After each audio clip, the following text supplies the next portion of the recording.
Com as chuvas mais frequentes, as condições de árvores em áreas públicas e grandes avenidas trazem preocupação em Ribeirão Preto. Esta semana, uma espécie caiu em cima de um carro e de uma casa. Nesta terça-feira, a queda de um galho interditou o cruzamento das avenidas 9 de Julho e Independência. Foi necessário o auxílio dos bombeiros. Por pouco, um acidente não foi registrado graças à fiação elétrica que segurou a árvore. Na madrugada de segunda-feira, o susto foi dos moradores dos Campos Elíseos. 2 espécies do bosque zoológico caíram em cima da casa da dona Zilda.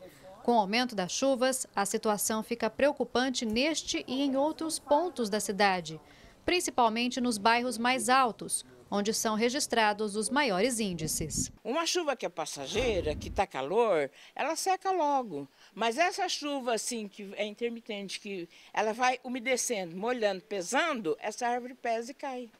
Sabe, a gente já percebeu que isso acontece. Então é nessa hora que eles têm que ver isso. Além de aumentar o risco de queda das árvores, as chuvas também têm prejudicado o serviço de poda e extração municipal. Durante dezembro e agora no início de janeiro, os trabalhos ficaram praticamente paralisados. Ficamos aí reféns da chuva, porém algo abençoado. Então, estamos aí com um atraso considerável por conta do período chuvoso. No mês de dezembro, por exemplo, 20 dias direto de chuva, é difícil a gente trabalhar. E em janeiro agora, praticamente só segunda-feira que nós conseguimos trabalhar, que houve um pouquinho aí de sol e o resto de chuva. Com poucos dias para realizar os trabalhos, até o trânsito fica prejudicado, já que várias árvores invadem a visão dos semáforos para os motoristas.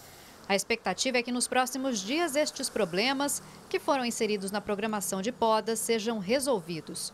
Quanto ao risco de quedas, uma nova avaliação técnica será feita até o meio do ano para verificar novos locais de risco em toda a cidade. A expectativa é pelo menos dobrar a quantidade de extrações. Nos Campos Elíseos, onde caiu a árvore de dentro do bosque, os moradores questionam a necessidade de um trabalho mais preventivo e constante. Na mesma rua, o problema ocorreu várias outras vezes. Não é a questão só da chuva. Tem umidade, tem o cipó.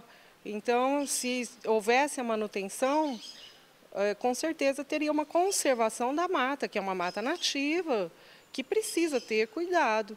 Segundo a Coordenadoria de Limpeza Urbana, as espécies plantadas no bosque possuem certo risco devido às condições do solo, mas recebem acompanhamento. E 90% delas não podem ser retiradas por se tratar de área de preservação. Já quanto às outras árvores da cidade, a orientação é que os moradores não realizem as podas e extrações por conta própria sem autorização, o que é considerado crime ambiental. Débora Lapini para o Jornal da Clube. Os pedidos de poda e extração de árvores podem ser feitos pelo número 156. A Secretaria Municipal do Meio Ambiente informou que as vistorias nas árvores do Bosque Fábio Barreto são realizadas diariamente e, quando constatado risco, um laudo de autorização para poda ou extração é emitido. Em relação à árvore que caiu na última segunda, a Secretaria realizou vistoria no local e ficou constatada podridão na raiz da árvore. Renata Carvalho traz mais informações. Renata. Para falar mais sobre este assunto, eu vou conversar agora com a bióloga Roberta Montanheiro Paulino.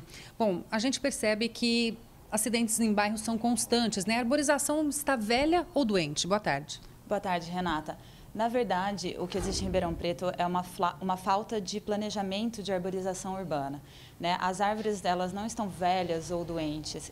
Para saber disso, é preciso fazer uma análise técnica, né? Em Ribeirão Preto, a gente pode fazer um plantio, né, porque existem árvores pioneiras, existem árvores secundárias tardias e outras são climáceas, que são maiores e vivem mais. As pioneiras costumam viver cerca de 6 anos, de 6 a 20 anos, né, enquanto as secundárias e climáceas mais de 20 anos até cerca de milênios, como o Jequitibá rosa, por exemplo, né?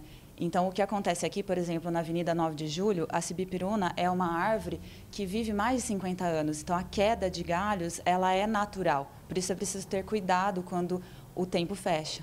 É preciso fiscalizar, então, ficar de olho nessas árvores. Com certeza, porque há uma série de causas, né, da morte ou de um adiantamento do envelhecimento dessas árvores. Por exemplo, Quando a poda é feita de forma errada, isso pode abrir feridas nas árvores, isso auxilia a entrada de doenças. Outro motivo também seria no momento em que são feitas as vias, né, as ruas, é preciso tomar cuidado nas calçadas para que o solo, as raízes não fiquem expostas e isso comece a tombar a árvore em momentos de vento de grande velocidade. Bom, e agora a gente está na estação das chuvas, né? Quais devem ser as providências que a Prefeitura deveria tomar para evitar acidentes no futuro, além desses aí que você acabou de citar? Bom, então, primeiramente, fazer uma fiscalização, né, de todas as árvores, uma análise técnica, principalmente das que já foram, né, feitos as reclamações. Nessas áreas como bosque, parques, que é extremamente necessário que a gente tenha mais árvores em Ribeirão Preto, porque há uma falta, né, dessa função ambiental. Então, a gente precisa de uma fiscalização e principalmente dessas árvores maiores, né, que podem causar mais estragos. Roberta, muito obrigada pela sua participação aqui no Jornal da Clube. E em instantes nós vamos falar também sobre a conta de água em Pontal, que vai ficar mais cara por causa do esgoto. Pusse. Até já, Renata.